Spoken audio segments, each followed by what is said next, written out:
Bonjour tout le monde, bienvenue sur ce nouveau tuto. Aujourd'hui, on va voir comment créer un jeu en vue de dessus et comment gérer le pathfinding, donc la recherche de chemin. Donc la recherche de chemin, c'est ce qui permet à votre personnage d'éviter de rentrer dans tout ce qui est considéré comme étant des obstacles. Euh, donc première chose à faire, c'est de créer votre joueur. Donc là, j'ai juste créé un carré que j'ai appelé player et on va aller ajouter un comportement ici. Donc vous allez avoir deux possibilités pour faire les mouvements vus de dessus. Soit vous allez pouvoir utiliser la recherche de chemin si vous souhaitez par exemple déplacer votre joueur avec la souris. Donc vous cliquez à un endroit et votre joueur se déplace à l'endroit où vous avez cliqué avec la souris. Donc dans ce cas-là, on va utiliser la recherche de chemin. Par contre, si vous voulez déplacer votre joueur au clavier souris, au clavier pardon, on va utiliser le mouvement vu du dessus ici. Donc vous allez avoir tous les paramètres d'accélération, décélération, vitesse et aussi la rotation si vous voulez que votre objet se tourne dans la direction vers laquelle vous allez. Donc nous, on va laisser la rotation, on va autoriser les diagonales et on va laisser les commandes par défaut. Donc les commandes par défaut, ce sont les 4 flèches du clavier. Je vais faire appliquer. Donc là, déjà, juste en faisant ça, si je lance mon aperçu, j'ai mon personnage qui est complètement déplaçable en diagonale, sur les côtés, sur le bas, etc. Rapport de diagnostic. Ah, oui, j'avais fait un test. Hop, j'enlève. Donc maintenant, on va créer un obstacle. Donc je vais créer un obstacle, on va appeler par exemple stone. On va faire un caillou 64 par 64. Hop. Donc on va aller pareil dans comportement ici, ajouter un comportement. Alors là, vous avez deux façons de faire. Donc soit vous allez gérer ça avec des événements, soit vous allez gérer ça avec le moteur physique. Donc moi je vous conseille d'utiliser le moteur physique, parce que les événements ça consomme des ressources. Et si vous avez vraiment beaucoup de collisions à gérer, ça va être un peu compliqué, alors que le moteur physique, eh ben, il va se charger de tout ça. Donc on va utiliser le moteur physique ici, et on va mettre Fixed Rotation et type fixe ici.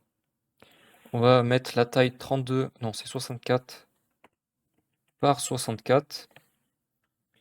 Et là on peut laisser les paramètres, de toute façon c'est un objet fixe. Je vais appliquer ici, je vais drag and drop. Donc là si je fais juste ça, c'est pas bon parce que notre joueur n'a pas de moteur physique, donc je peux passer à travers mon obstacle, vous voyez. Maintenant par contre, si j'ajoute un moteur physique, le comportement moteur physique à mon joueur, donc il va falloir désactiver la gravité, puisque sinon votre personnage va tomber vers le bas. Et on va mettre la taille de notre personnage, type dynamique, et on est bon, on applique. Donc là si je fais ça déjà, vous allez voir, hop, je ne peux pas passer. Vous voyez, ça bloque sur l'obstacle. Donc là, moi c'est ce que je vous conseille d'utiliser. Ça vous permet d'éviter d'avoir à gérer tout ce qui est collision, parce que sinon ça va être un peu compliqué. Vous pouvez utiliser la séparation d'objets, etc., mais ça peut générer des bugs. Tandis qu'avec le moteur physique 2.0, bah, c'est le comportement qui gère tout ce qui est collision.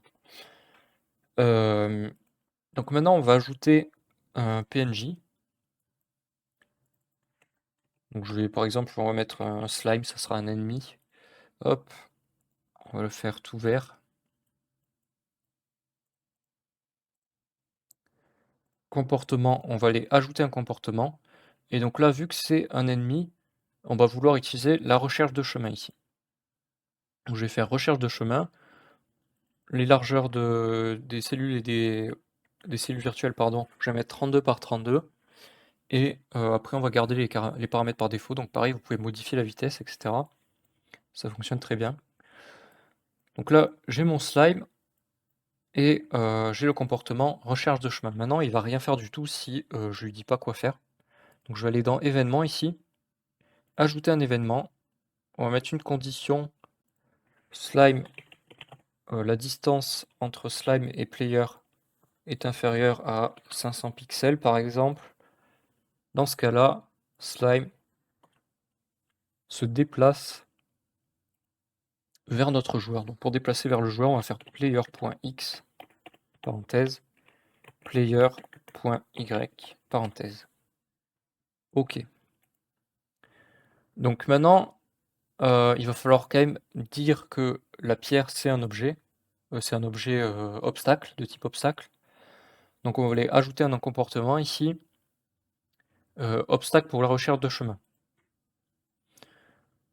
OK, appliquer. Donc là, on va aller retourner ici sur le slime et mettre un dans les propriétés avancées, on va définir une extra border ici. On va mettre 16 pixels. Ça permet d'éviter en fait que notre, slime il rentre à moitié dans la pierre, vous allez voir. Donc là, si je lance l'aperçu déjà, on devrait avoir un truc qui devrait fonctionner et vous voyez, il va éviter le caillou.